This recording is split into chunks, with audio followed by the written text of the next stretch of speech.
Sa beginner tutorial series na ito, ating pag-aaralan ang isa sa mga tools sa painting section ng ating toolbar, ang brush tool. Isa ito sa mga pinakaginagamit at hindi maaaring mawala sa Photoshop.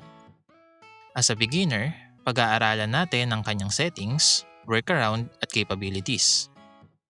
Mahalagang magamay natin ito mabuti dahil madalas nang mababanggit sa brush tool sa ating mga susunod na videos. Kung gustong makasabay sa lesson na ito, ang activity file ay nasa description below.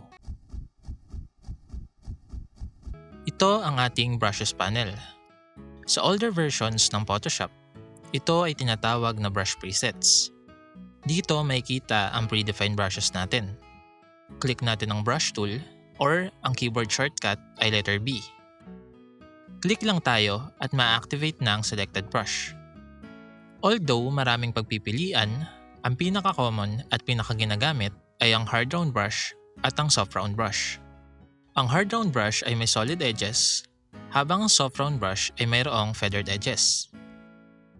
Select muna natin ang hard round brush na may solid edges at ihagod sa ating testing area. Make sure na selected ang layer ng ating testing area. Ngayon, select naman natin ang soft round brush na may feathered edges at i-brush din natin sa ating testing area. At ngayon ay makikita ang kanilang pagkakaiba. Dito sa ating brush settings, maaari nating lakihan ang size ng ating brush. Pwedeng mag-type ng amount or gamitin itong slider sa kanyang label. Or pwedeng itap ang bracket sa keyboard or i-hold para lumaki at lumiit. By the way, ang brushes at brush settings ay makikita rin sa ating window sa menu bar. Sa brush settings din, pwedeng i-customize ang ating brush na tatalakayin natin mamaya. Dito sa ating practice layers, click natin ang designated layer para sa bawat part ng activity. Select natin ang layer na hard and soft brush. Select natin ang hard round brush ngayon dito naman sa ating options bar. Set lang natin ang size ng 200, then click sa position.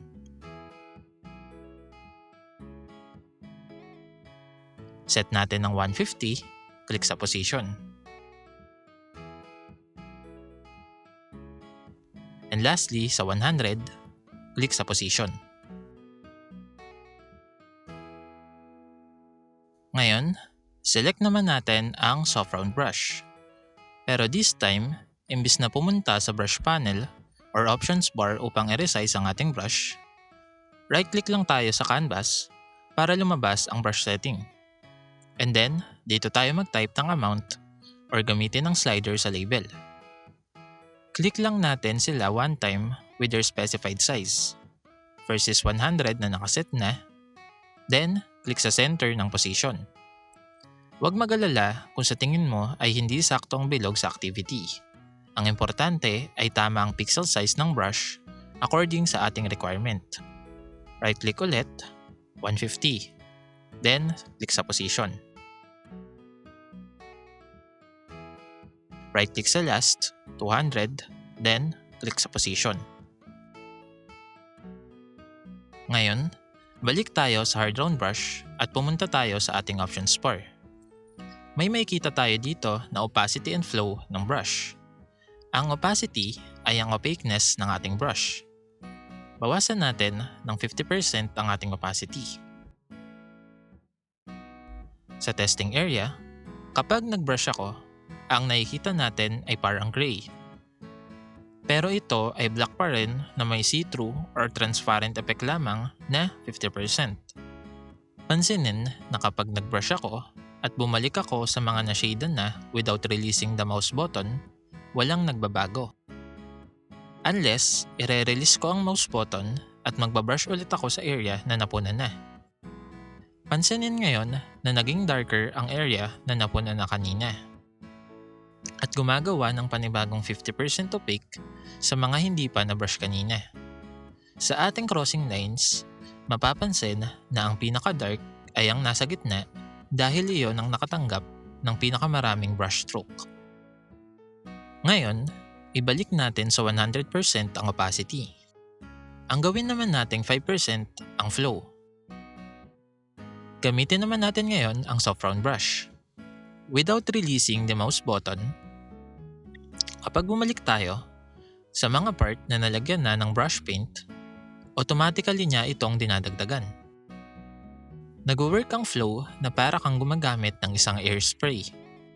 Kapag bumabalik, mas lalong nagiging dark ang color hanggang ma-achieve niya ang 100% opacity ng kulay. Mas okay gamitin ang flow kung nagtatansya tayo ng brush stroke on the spot. Mas effective din ang flow sa eraser tool at masking na matatalakay natin sa mga susunod na lesson kung saan involved pa rin si brush tool. Kailan sila magandang gamitin? Okay gamitin si opacity kung gusto natin pantay ang brush stroke natin sa isang selected area. Select natin ang layer na opacity and flow. Kopyahin natin ang bilog na ito using the elliptical marquee tool. Ilipat natin sa kabila. Ang kulay ng ating circle ay red na may 50% opacity. Double-click sa foreground color, then choose red. Select natin ang brush tool. Make sure na nasa 50% opacity ang ating brush, and then, without releasing the mouse button, i-brush natin ang selected part. Ngayon, meron na tayong circle na may even distribution ng color using brush. Using Move tool, duplicate natin siya by holding Alt plus Shift key para pantay, then drag. Ngayon, kung gusto ko siyang lagyan ng shadow, dito magandang gamitin si flow dahil mas kontrolado mo kung saan ang darker parts ng area. Select natin si soft round brush.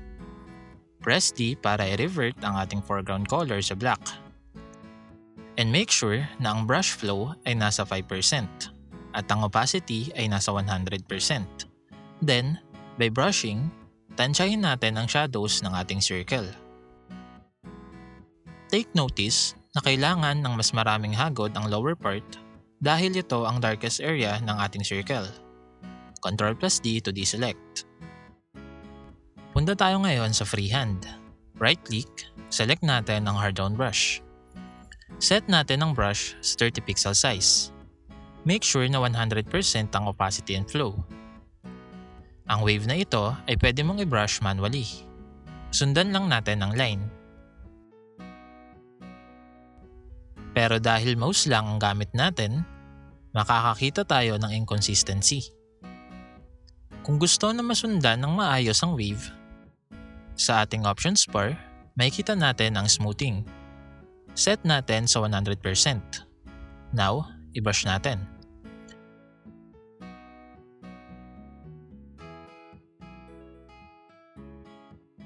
Mas smooth ang hagod kapag mayroong smooth settings si brush tool. Makikita na mas consistent ang lines ng freehand brush stroke kapag may smoothing. Now, select naman natin ang straight lines na layer. To create straight lines, click lang tayo ng isa, hold Shift, then hagod. Dito naman, pwede lang natin pindutin ang corners isa-isa while holding Shift key to create perpendicular patterns. Click one time, and then hold Shift key, click sa corners. Lastly, balik tayo sa ating brush settings. Dito makikita ang composition ng ating brush. Pwede natin i-tweak hindi lang ang size, kundi pati ang angle niya at ang kapal. Pati na rin ang spacing. Maraming advanced settings dito na pwede natin paglaruan, katulad ng scattering, hanggang makuha natin ang perfect brush na gusto natin gamitin. I-test natin ang brush na ginawa natin. At para i-save ang ginawang brush, pindutin lang natin itong icon sa baba or sa settings icon. Click New, Brush Preset, lagyan ng desired name, at may custom brush ka na. Makikita ang custom brush na ginawa sa Brushes panel. At ito ang basics ng ating brush tool. At mas makikilala pa natin siya sa ating mga susunod na beginner lessons. Inire-rekomenda kong tignan at sundan ang pagkasunod-sunod ng ating beginner tutorial series sa ibaba upang maintindihan mabuti ang relasyon ng bawat tool sa isa't isa. Maraming salamat at mabuhay kayong lahat.